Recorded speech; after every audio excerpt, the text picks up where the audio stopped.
লাবুর হয়ে রুদ্রর বিরুদ্ধে লড়াই করতে রাজি হয়ে গেল ফুলকি, রেগে গেল রোহিত। হ্যাঁ বন্ধুরা, এমনটাই দেখা যাবে, তাই সম্পূর্ণ জানতে ভিডিওটিতে লাইক দিয়ে চ্যানেলটি সাবস্ক্রাইব করে দেখতে থাকুন। গল্পের শুরুতেই দেখা যাবে মাস্টার মশাই গাড়ির দিকে এগিয়ে আসতে থাকে। ঠিক তখনই লাবু পিছন থেকে বাবা বাবা বলে ডাকতে থাকে। তখন মাস্টার মশাই বলে, কি বাবা বাবা বলছিস লাবু, তাড়াতাড়ি আয়, আমাদের যেতে হবে তো।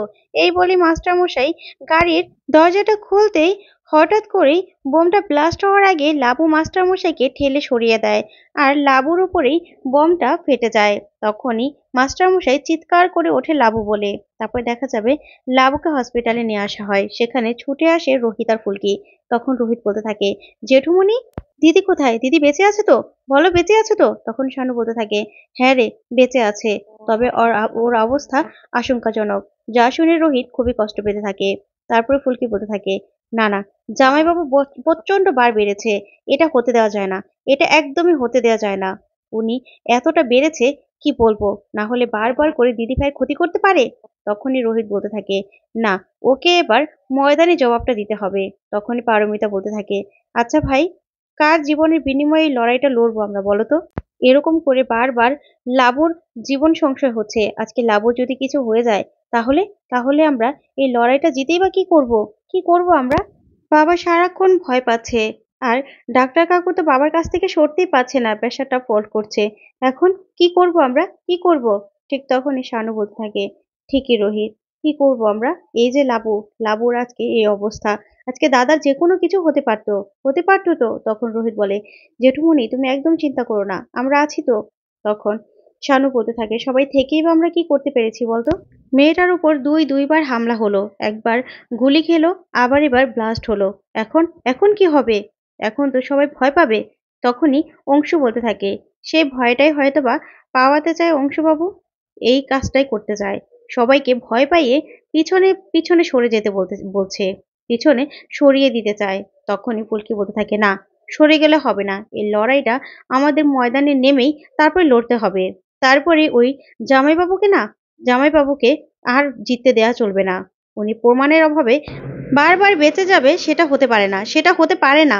তখনই পারমিতা বলতে থাকে, কাকাই যেটা বলছে সেটার সাথে আমিও একমত। আর লড়াইটা করে বা কি হবে? কি হবে এই লড়াইটা করে? তখন রোহিত বলতে থাকে, আচ্ছা আগে বলো, দিদি কেমন আছে? দিদি কেমন আছে বলো। তখন অংশু বলতে থাকে, দাঁড়াও রোহিত, আমি ডাক্তারবাবুর সাথে কথা বলছি। তখনই অংশু গিয়ে ডাক্তারকে ডেকে আনে। তারপরে দেখা যাবে ডক্টর আসলেই রোহিত বলতে থাকে, আচ্ছা ডাক্তারবাবু, দিদি কেমন আছে? তখন ডাক্তারবাবু বলতে থাকে, ভালো আছে, কিন্তু আপনারা দুজনই ভিতরে যেতে পারবেন। দেখুন, ওনার অবস্থা কিন্তু খুবই ক্রিটিক্যাল, মিনিমাম কিছুদিন এখানে থাকতে হবে, ঠিক আছে? তারপরে দেখা যাবে ফুলকি আর পারমিতা লাবুর কাছে যায়। তখন পারমিতা গিয়ে বলতে থাকে, লাবু, লাবু রে, চোখ খোল, তোর অনেক কষ্ট হচ্ছে না রে? তখন লাবু চোখ খুলে ফুলকির দিকে তাকিয়ে থাকে। তখন ফুলকি বলতে থাকে, দিদি ভাই, আমারই দোষ, আমার জন্যই তোমার এই অবস্থা হয়েছে, আমি তো জোর করে তোমাকে রাজনীতিতে নামিয়েছিলাম বলো, আমার জন্যই তোমার সবটা এরকম হয়েছে। তখন লাবু বলতে থাকে, ফুলকি, আজকে আমি তোমাকে কিছু কথা বলতে চাই। আচ্ছা, আমাদের না এই লড়াইটা লড়াইটা পিছপা হলে চলবে না, কারণ রুদ্র যে এই কাজটা করেছে সেটা আমি একদম নিশ্চিত। রুদ্র আমাদের ভয় পাওয়াতে চায়, সরিয়ে দিতে চায় না, সেই ভয়টা আমাদের পেলে চলবে না। তাই আমাকে বেশ কিছুদিন হয়তোবা হসপিটালে থাকতে হবে। তাই আমার হয়ে তোমাকে লড়াইটা লড়তে হবে।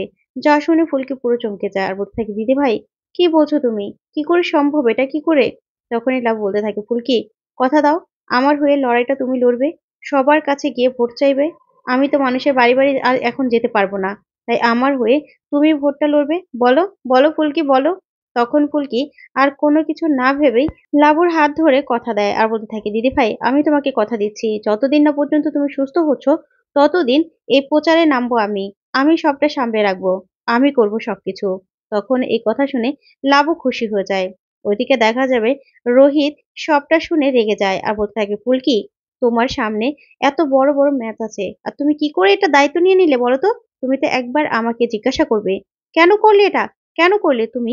ইন্ডিয়ার হয়ে এত বড় একটা খেলায় নেমেছো, বেঙ্গলের হয়ে খেলবে, তুমি বুঝতে বুঝতে পারছো এই খেলার মানেটা কি? তুমি কখন প্র্যাকটিস করবে? আর তুমি এই দলের মুখ হয়ে গেলে কি করে? তুমি আমাকে জিজ্ঞাসা করবে তো? তুমি দুই দিক কি করে সামলাবে বলো, কি করে সামলাবে? ওইদিকে তমাল পিয়াল, ঝিনুক, ধানু সবাই শুনতে থাকে ফুলকিকে বকাবকি করছে রোহিত। তখন ফুলকি বলতে থাকে, স্যার একটু বোঝার চেষ্টা করুন। দিদিভাই এরকম করে বললো, আমি তো নিজেকে সামলাতে পারিনি, আমি বলে ফেলেছি। তখন রোহিত বলে, বলে ফেললেই হলো?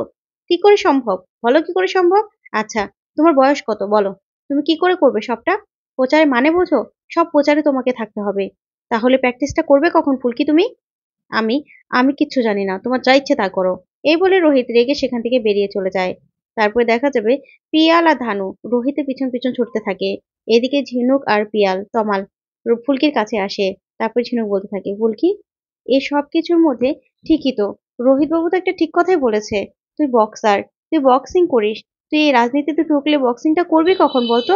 তখন ফুলকি কাঁদতে থাকে। তারপরে তমাল এসে বলতে থাকে, আমাদের ফুলকি না সবকিছু পারে। দুদিক কি করে সামলাতে হয় সেটা আমাদের ফুলকি জানে। ফুলকি, কান্নাকাটি করো না তো। রোহিতকে আমরা বুঝিয়ে বলবো। তুমি একদম চিন্তা করবে না। তুমি দুই দিকই সামলাবে। তখন এই ঝিনুকের সাথে রাগ করে ফুলকি বলতে থাকে, তোমার থেকে তো ভালো আমার তমাল দায়ী। বুঝতে পেরেছো? তুমিও আমাকে বকাবকি করলে দিদি। তাহলে আমি আমার কষ্টের কথা বলবো কার কাছে? যাও, আমি রেগে চলে যাচ্ছি। এই বলে ফুলকি রেগে বেরিয়ে চলে যায়। তখন ঝিনুক তমালকে বলতে থাকে, তমাল বাবু, ফুলকিরও না এখন অনেক কিন্তু বিপদ। তাই ফুলকিকেও আমাদের চোখে চোখে রাখতে হবে, সামলে রাখতে হবে। তখনই তমাল বলতে থাকে, সেটাই তো। তারপরে ফুলকির কাছে গেলে তমালকে ফুলকি বলতে থাকে, তমাল দা, শোনো, তুমি না দিদির থেকে বেটার। তুমি দেখো তো স্যার কোথায় আছে? উনি তো আবার রাতে না খেয়ে ঘুমিয়ে পড়বে। তখন তো আবার আমাকেই আমাকেই কষ্ট করতে হবে। তার থেকে তুমি দেখো তো স্যার কোথায় গেল? তারপর তমাল বলতে থাকে, আচ্ছা ঠিক আছে। তারপরে ফুলকি ভিতরে চলে গেলে ওইদিকে দেখা যাবে রোহিত পারমিতা আর অংশুর কাছে যায়। গিয়ে সবটা বললেই অংশু বলতে থাকে, দেখো রোহিত, ফুলকির উপর বকাবকি করলে কি, তোমার রাগ করলে কি কিছু হবে? তখন লাবু এরকম ভাবে বলল না যে ফুলকি না করতে পারেনি। আর কি করবে, ফুলকিকে তো সবাই চিনে, সবাই কত ভালোবাসে। ফুলকি প্রচারে নামলে ঠিক একটা না একটা কিছু হবে। তুমি দেখো ফুলকি দুদিক ঠিক সামলাতে পারবে। তখনই রোহিত বলতে থাকে, অংশুদা, তুমি কি বলছো এসব? ফুলকির সামনে ম্যাচ আছে। ফুলকি কি করে সবটা সামলাবে? না না, ফুলকির হয়ে অন্য কারোরই যেতে হবে। অন্য কারোর প্রচার করতে হবে। ফুলকি করতে পারবে না। ফুলকিকে করা অসম্ভব। তখনই অংশু বলতে থাকে, কি বলছো রোহিত তুমি? ভেবে বলছো? তখনই পারমিতা বলতে থাকে, আসলে আমার না মনে হয় কি, এই দল-টল না করাই উচিত। কারণ এই যে লাবুর এরকম একটা অবস্থা, এতে কোনো লাভ হবে জিতেও? তখন অংশু বলতে থাকে, আচ্ছা, আর তোমার মাস্টারমশাই হারটা তোমার কাছে কিছুই না? তখন পারমিতা বলতে থাকে, দেখো, হার জিত পিছনে রেখে একটু ভাবো না। এই যে লাবুর আজকে এই অবস্থা, ওর অবস্থা যদি আরো খারাপ হয় তখন? ফুলকিরও তো এরকম কিছু হতে পারে। ফুলকিরও তো জীবনের ঝুঁকি আসতে পারে। তখন রোহিত বলতে থাকে, সেটাই তো। তাই তো আমি ফুলকিকে এই রিস্কে কিছুতেই রাখতে দেবো না, কিছুতেই না। দরকার হলে ফুলকির জায়গায় আমি যাব। তখন রিকি সব কথা শুনতে থাকে আর মনে মনে বলতে থাকে, আমার দাদার বিরুদ্ধে লড়াই করা কি এত সহজ নাকি? বুঝুক সবাই। তারপরে রোহিতকে অংশ বলতে থাকে, রোহিত, তুমি একদম চিন্তা করো না, ফুলকি ঠিক পারবে। তখন রোহিত বলতে থাকে, কি করে পারবে বলো তো? কি করে পারবে? এই যে এত বড় বড় ম্যাচ, নকআউট ম্যাচ, একবার হারলেই সেই দল থেকে বাদ হয়ে যাবে। তাহলে এই সুযোগ কি বারবার আসে নাকি বলতো?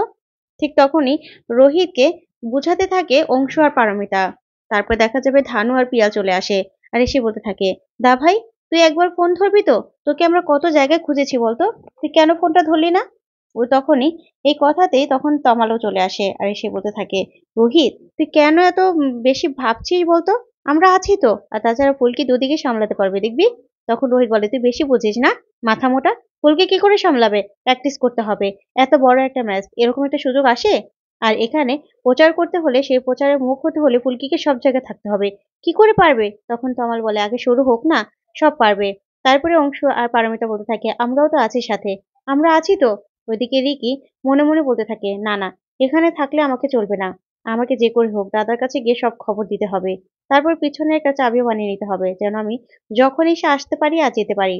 তারপরে দেখা যাবে অংশুকে বলতে থাকে, অংশুকে রোহিত, যে অংশুদা, এবার কিন্তু বেশি বাড়াবাড়ি হয়ে যাচ্ছে। তখন অংশু বলে, যাই হোক না কেন, ফুলকি সামলে নেবে আর আমরা তো আছি।